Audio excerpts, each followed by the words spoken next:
Have you ever considered just how vast the British Empire was? It's almost hard to imagine today, but for over a century, the sun truly never set on its territories. The British flag flew over lands and peoples spread across every continent, from the bustling cities of India to the remote islands of the Pacific. At its peak in the 1920s, this small island nation ruled nearly a quarter of the world's land and people. The reach of Britain extended far beyond its own shores, shaping the destinies of millions and influencing cultures, economies, and politics on a global scale. The phrase, "the sun never sets on the British Empire," was no exaggeration. At any moment, daylight touched a British territory somewhere on the globe. This global presence was both a source of pride and a symbol of immense power. But how did a nation you could cross by train in a single day come to dominate entire continents and oceans? The story is as surprising as it is complex. It wasn't a single master plan but a complex, often accidental process. Sometimes decisions made in distant boardrooms or on windswept frontiers would set off chains of events no one could predict. The empire's story is woven from military power, economic ambition, and flexible diplomacy, adventurers, merchants, and soldiers all playing their parts. Each group brought their own motives, from seeking fortune to spreading influence and sometimes simply chasing adventure. Expansion began with small tentative steps, seeking new trade routes, exotic goods, and outmaneuvering European rivals. These early ventures laid the groundwork for a network that would eventually span the globe. Britain's growing navy placed strategic outposts worldwide, sometimes trading, sometimes conquering. The Royal Navy became the backbone of empire, protecting trade and projecting power. This gradual piecemeal process created a global puzzle, one that's both fascinating and controversial. Each new territory added a piece, but also new challenges and contradictions. The empire's legacy is a mix of engineering feats and exploitation, achievements and conflict. Railways, bridges, and institutions were built, but so too were systems of control and inequality. So let's begin our exploration of how this empire shaped the world, leaving behind a legacy that still echoes in our lives today. The real expansion began in the late 1500s, during the age of Shakespeare and Queen Elizabeth I. England, once a minor European player, gained confidence after defeating the Spanish Armada in 1588. This victory inspired ambition, not just for glory, but for wealth. Watching Spain and Portugal grow rich from the Americas, English merchants wanted in. Chartered companies were born, private enterprises with royal monopolies to trade and colonize. Early colonies like Jamestown faced hardship, but English ships soon seized Caribbean islands, launching the sugar trade. This wealth was built on the brutal transatlantic slave trade, fueling Britain's growth. The empire grew organically, driven by rivalry, profit, and a sense of destiny. Britain learned to project power globally, blending private enterprise with state force. These early ventures set the stage for even greater expansion in Asia and Africa. The Royal Navy was the backbone of the British Empire, its power, reach, and security. Naval dominance let Britain move troops, protect trade, and strike anywhere. This supremacy was built over centuries with huge investments in warships and global bases. British warships were always near a friendly port, giving unmatched global reach. The Navy's professionalism and tactics, like at Trafalgar in 1805, crushed rivals and secured the seas. After Trafalgar, no one could challenge Britain's control of the oceans. This security made global trade safe, creating a cycle: more trade, more wealth, more ships. The Navy and commerce worked hand in hand, fueling imperial expansion. The wooden walls of the fleet were the true fortress of the empire. Without the Royal Navy, a global British Empire would have been impossible. Now to India, the jewel in the crown, where empire began not with government but with a company. The East India Company, founded in 1600, started as a spice trader, building coastal posts with Mughal permission. As the Mughal Empire weakened, the company exploited chaos, playing local rulers against each other. It built a private army of British officers and Indian sepoys, using force to gain commercial and political power. The French played a similar game, leading to proxy wars on Indian soil.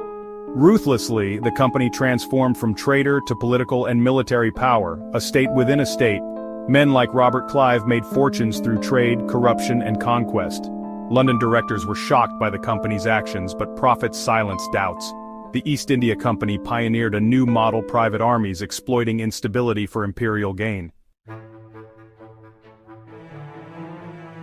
The Battle of Plassey in 1757 marked a dramatic turning point in Indian history, signaling the true beginning of British rule on the subcontinent. What unfolded on that rainy June day would change the fate of millions for generations to come.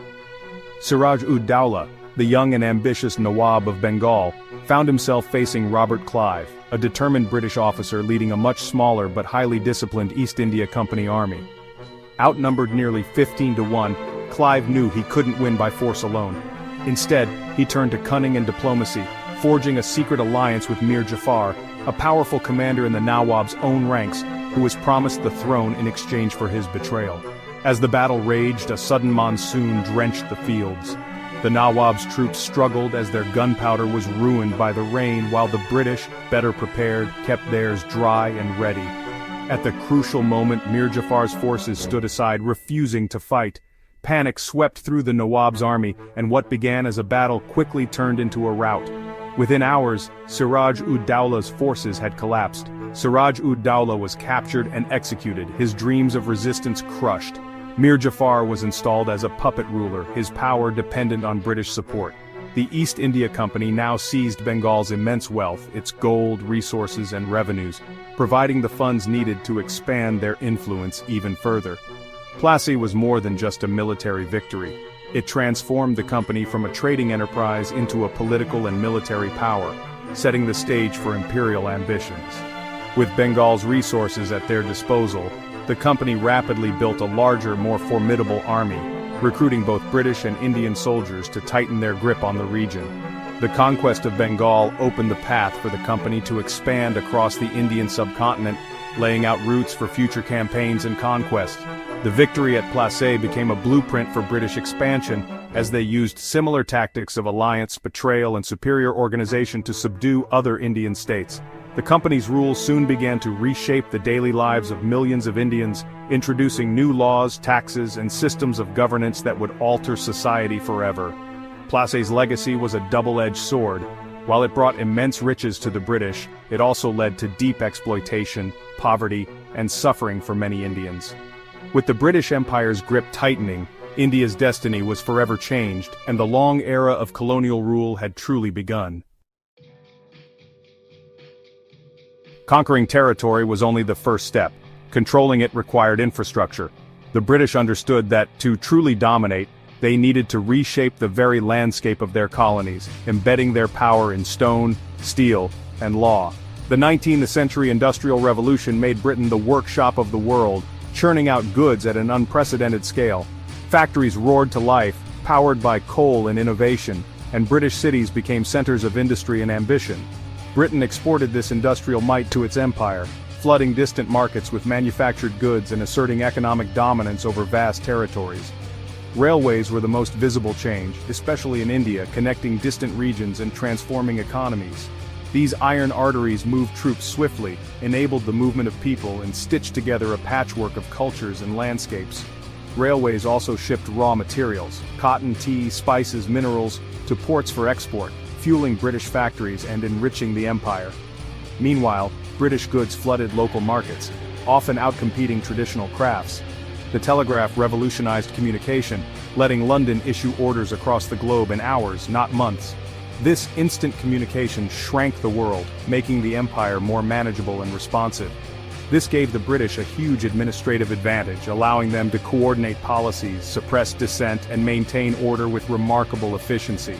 A small elite could govern vast populations, relying on technology and bureaucracy. Massive projects, railways, telegraphs, canals, and new cities were built with local labor under British supervision.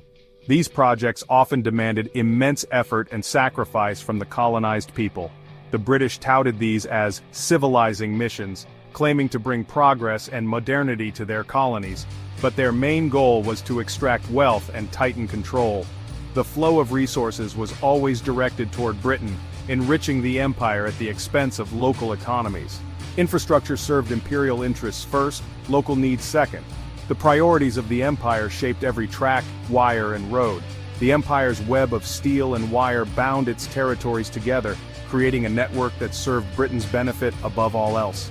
The legacy of these projects is still visible today, shaping the landscapes and societies of former colonies long after the empire's end.